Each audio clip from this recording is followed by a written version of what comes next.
और देखिए, सर्वदलीय बैठक में अध्यक्ष जी ने आहुत किया था और ये एक सामान्य शिष्टाचार है।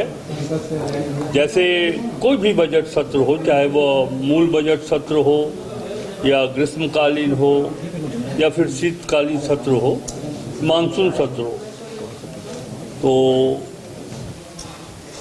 अध्यक्ष जी बैठक बुलाते हैं अधिकारियों के साथ। एक दिन जो कल संपन्न हुआ, आप सबों को जानकारी है कि कल की बैठक में क्या निर्णय हुए, किस तरह से सदन को व्यवस्थित ढंग से चलाया जाएगा, उस पर बातें हुई। आज सर्वदलीय बैठक थी। नेता प्रतिपक्ष माननीय मुख्यमंत्री जी, सदन के नेता वो भी उपस्थित थे और विभिन्न राजनीतिक संगठन के जो सदन में नेता हैं वो सब उपस्थित थे। और ये तय हुआ कि कोई परिवर्तन नहीं होगा। जो शेड्यूल्ड फिक्स्ड है विधानसभा का 5 तारीख से 11 तारीख तक, वो चलेगा। बीच में किसी ऐसे विषय पर कोई विशेष परिस्थिति में अवधि बढ़ाने की बात होती है, वो अवधि नहीं बढ़ेगी। नेता प्रतिपक्ष चाहते थे कि थोड़ा स्पेशल डिबेट जो सेकेंड सप्लीमेंट्री पर होना है, तो उस वाद विवाद की अवधि को बढ़ाई जाए। तो इस पर हम लोगों ने सहमति दे दी है कि जिन माननीय सदस्यों को द्वितीय अनुपूरक बजट के अवसर पर कोई भी विषय को रखना है, तो वो वाद विवाद में अपनी बातों को रख सकते हैं। मूलतः यही बात हुई और हम लोगों ने एक दूसरे से ये अपेक्षा रखा है, सत्ता पक्ष विपक्ष से, विपक्ष सत्ता पक्ष से, कि ये यद्यपि 5 दिवसीय कार्य का सत्र है, इसका हम सही उपयोग करें, राज्य की जनता को लाभ पहुँचे। हमारी बातों से, हमारे विधायी प्रक्रियाओं से जो बातें छन के आएगी वो राज्य हित में होगा। तो इसके लिए सदन बढ़िया शांतिपूर्ण ढंग से चले, इसके लिए नेता प्रतिपक्ष ने भी आश्वस्त किया है और सत्ता पक्ष तो चाहता है कि सदन शांतिपूर्ण ढंग से चले। मतलब अब कुछ लोगों को दिन में भी सपना देखने की आदत हो, तो उसके बारे में तो मैं कुछ कह नहीं सकता, लेकिन माइनस पॉइंट जहाँ भी जा सकते हैं आप, जितनी दूर तक जा सकते हैं, कहीं दूर तक संभावना नहीं। और ये बात तो कल भी मैंने कहा है कि ये बात निकली कहाँ से बात आई।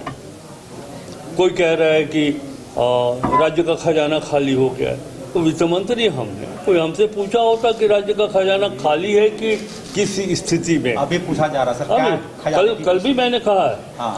कि किसी भी योजना के लिए या स्थापना या गैर स्थापना के लिए राज्य के पास समुचित अर्थव्यवस्था है, कोई कमी नहीं। और एक बात बता दें कि अगर राशि की कमी दिखाई भी पड़े, तो जो फिजिकल रिस्पॉन्सिबिलिटी का जो एक्ट है, जो हमें ये अवसर देता है किसी भी राज्य को कि आप 3% तक कर्ज ले सकते हैं। झारखंड वो राज्य है पूरे देश में जो विद इन लिमिट है। 3% से हम 2% पर है। 1% की अगर बात करिए तो अभी भी हम 18 से 20 हजार करोड़ रुपया बाजार से ऋण ले सकते हैं। और इसके बाद लोग कह रहे हैं कि पैसे की कमी, कोई कमी नहीं। हाँ, ये बात मैं जरूर कहना चाहूँगा कि भारत सरकार का जो आर्थिक सहयोग होना चाहिए, वो भी संवैधानिक प्रावधान के अंतर्गत अनुदान की राशि, केंद्रीय करों में राज्य की हिस्सेदारी, केंद्र प्रायोजित विभिन्न योजना, जैसे राष्ट्रीय स्तर पर दिव्यांग योजना चलती है, मनरेगा की योजना चल रही हैं, उसमें मजदूर का कंपोनेंट है, उसके बाद फिर उस पर मटेरियल कंपोनेंट है।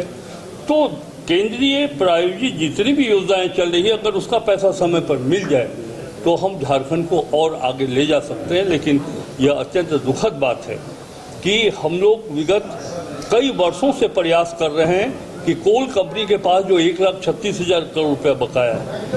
मैं जब मिला था कोयला मंत्री जी से, तो मैंने तो यहाँ तक कहा था कि भाई आप, अगर हमारी मांग है 1,36,000, यदि आपको ये अच्छा नहीं लगता है तो आप अपने अधिकारी को भेज दें, हम अपने अधिकारी को भेज देते हैं, जो भी वास्तविक होगा बकाया वो आप हमको दे दें। की गई? नहीं, बिल्कुल सबके सामने यही प्रश्न है कि भाई यह विधानसभा है तभी सरकार है,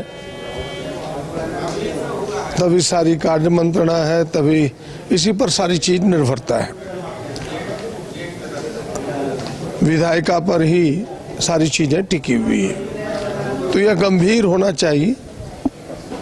जो जनता के सवाल हैं, जनता के अनुभव हैं, जो जनप्रतिनिधि होने के नाते सरकार के सामने लाया जाता है, उनके अधिकारियों को चाहिए कि उसके समाधान के रास्ते निकालें, उनके समाधान करने के प्रयास करें।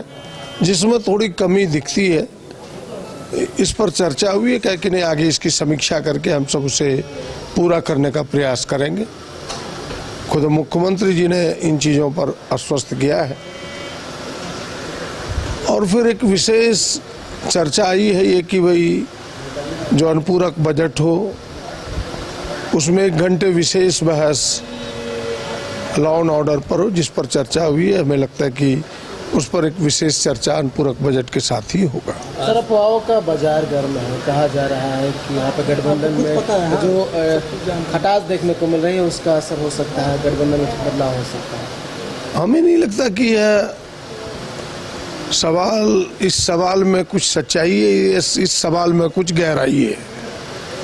ये बिना सिर पैर की बात है, इसका जड़ कुछ है नहीं। उड़ती हवा की उड़ती बातें हैं। भारतीय जनता पार्टी के द्वारा छोड़ा हुआ एक गुब्बारा है, कह सकते हैं, जिस गुब्बारे का हवा पूरा लीक हो चुका है। अब भारतीय जनता पार्टी खुश होने के लिए तरह तरह की मन में सगुफे, मन की बात को परोसने का प्रयास करते हैं। तो बस इतना ही है। आज भी गठबंधन मजबूत है, कल भी था और आगे भी रहेगा। अभी कहा गया कि सीएम जब दिल्ली गए हुए थे तो वहाँ कई बीजेपी के नेताओं से मुलाकात हुई। हमें नहीं लगता कि इसमें कोई दम है। नेता है तो मुलाकात किसी से भी किसी की हो सकती है। कोई व्यक्तिगत कार्यक्रम में भी जाए और हम कहीं उपस्थित हों तो भारतीय जनता पार्टी के लोग सामने आएंगे, तो ऐसा नहीं कि हम मिल नहीं सकते। लेकिन जिन बातों को सामने रख रहे हैं उस उद्देश्य से मिलना, तब मिलना होता है। वरना यूं मिलना, नमस्ते आपस में करना, ये कोई बात नहीं है। तो सामान्य प्रक्रिया है। जनता से सीएम का बयान कहीं नहीं आ रहा। कल भी वो रांची पहुंचे, आज भी बयान नहीं, हमें नहीं लगता कि बयान देने लायक चीज है, क्योंकि अगर उनके तरफ से कोई बयान देने लायक चीज हो तब तो लोग बयान दे। Thank you. अरे कहाँ चले सुबह सुबह? अरे चिंटू इंजीनियर, घर बन रहा है ना, टीएमटी रिबार लेना है। कौन सा? कोई भी सस्ता वाला। और नया फोन? हाँ। ये कैसे लिया? ये स्टोरेज, कैमरा, डिस्प्ले सब चेक करके लिया है। अच्छा, तो फोन के लिए इतना रिसर्च और घर के लिए? मतलब टाटा स्टील आशियाना पे रिसर्च करोगे तभी पता चलेगा कि टाटा टिस्कॉन 550 HD में है बेहतर ताकत और लचक, जो आपके घर को दे सुरक्षा के साथ सेविंग्स भी। क्या हुआ? पहले रिसर्च करनी है ना। टाटा टिस्कॉन 550 HD, समझदार बने, बेहतर चुने।